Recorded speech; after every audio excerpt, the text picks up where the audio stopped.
So Dak Prescott, the gruesome injury, carted off the field, the contract, I don't know, outside of the Rodgers stuff that we have talked about for months, I don't know if there was any, even more than Brady, I don't think there was anybody in the NFL that we dissected more, and for the sake of this show, Tiki and I jointly, we share the enthusiasm and the belief and conviction in Dak, so I can speak for both of us. No story was probed or, did we dive into more deeply than Dak Prescott. Every day it was Dak. I'm saying before he got hurt and then after he got hurt. Well, the ankle's fine. And yesterday was odd because we were in the middle of the show and Stu Getz doing what Stu Getz does, perusing social media, came across a tweet, communicated it to us. Awesome. We got it on the show. I can't do it while I'm actually speaking on the air. So he found it. And Dak was in the middle of a rep. And he just jogged off the field and left, which I asked Tiki, is that common? I didn't think that it was. I mean, I understand sometimes you really got to go to the bathroom. I get it. I mean, we've all had moments where, we've all had moments where it's getting tight. The sweat starts to build. Where's my exit strategy? I get it. But mid-throw, basically mid-rep, jogged off the field. And we're not alarmist on this show, but I said, whoa. I said, that strikes me as very odd. I would just circle that, and we're going to have to follow this. And it turned out, about 35, 40 minutes after that, the Cowboys put out a tweet. It wasn't about the bathroom. It was about his arm fatigue, arm soreness, shoulder, so whatever it was.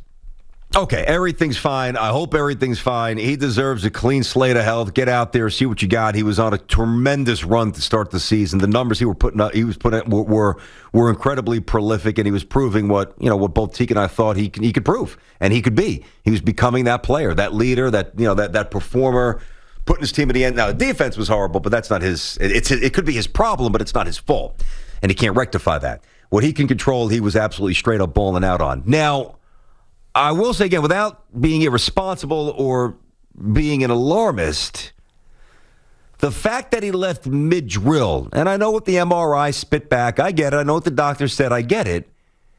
But, if I woke up today and I saw a tweet from Schefter or whomever, Dak, little aggressive in practice yesterday, probably went a little bit too hard too soon. Shoulder's a little sore, he's going to sit out. He's not going to throw today.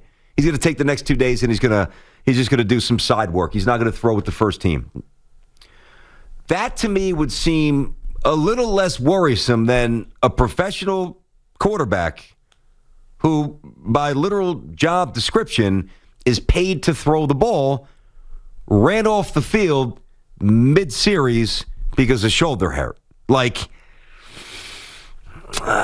I'm just going to leave it at that because there's really nothing else more I could really say. It is what it is, and eventually we'll find out if it's completely nothing or if it goes away and he comes back and then it returns, or if it goes away and it's gone forever, which I hope is what happens. But I do think in some way it's a blessing in disguise, and let me tell you why. Probably a very unconventional thought, maybe a dumb one when you really get to it, Stu Getz, but put yourself in Dak Prescott's shoes right now, all right? He's a young man who finally had that big contract bestowed upon him. And he had his season wiped out a year ago. He's the unquestioned leader of the highest profile team in any sport, the Dallas Cowboys. He wants to justify the money. He wants to win. He wants to further elevate and cement his stature in the game. Part of that comes with money, but it really comes with wins and Super Bowl appearances and Super Bowl wins. It wouldn't surprise me if the first 3, 4, 5 days, and I'm not talking about I'm talking about the ankle. If he was just a little overzealous, trying to not prove that you're not going to prove that you're worth the contract in late July. I get that. But because he's such a diligent competitor and such a team-oriented person, I could see him being predisposed to maybe accelerate his return almost unknowingly and just going full bore too early and maybe having a little setback with the foot. So in a way, provided there's nothing really wrong with the shoulder, this might be a blessing in disguise to now limit him in terms of actually going too hard in totality, which could risk the lower portion of his body. I've never seen that. I've never seen that. Been watching the NFL for a long time. Tiki lived it for a long time. Every day it's like you hold your breath. You see an alert. You see a tweet. So-and-so ruptured Achilles, torn ACL in practice, torn MCL, ruptured biceps. See it all the time. All the time. What you don't see really ever is a starting quarterback jogging off the field and not coming back because his arm is sore. No. So possible blessing for his ankle, possible issue for his arm. Stu Getz, what do you make of it?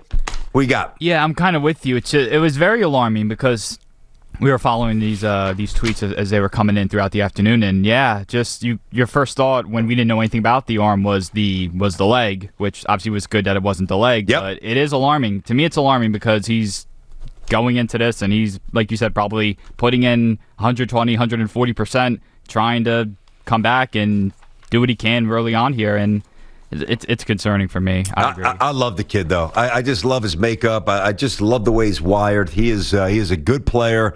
He is a good young man. He is a great ambassador for the sport. I know Dallas generates a ton of hate. You either love the Cowboys or you hate them. A lot of teams, you have apathy. I don't know anybody that walks. I hate the Jaguars.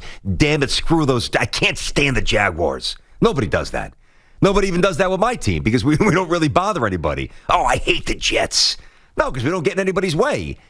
Dallas generates an emotion, like the Yankees, like the Lakers, like LeBron, like Tiger Woods, like Kobe, rest in peace. There's just certain people, certain teams, certain brands, like Notre Dame, like USC, like Michigan, that just elicit this visceral reaction.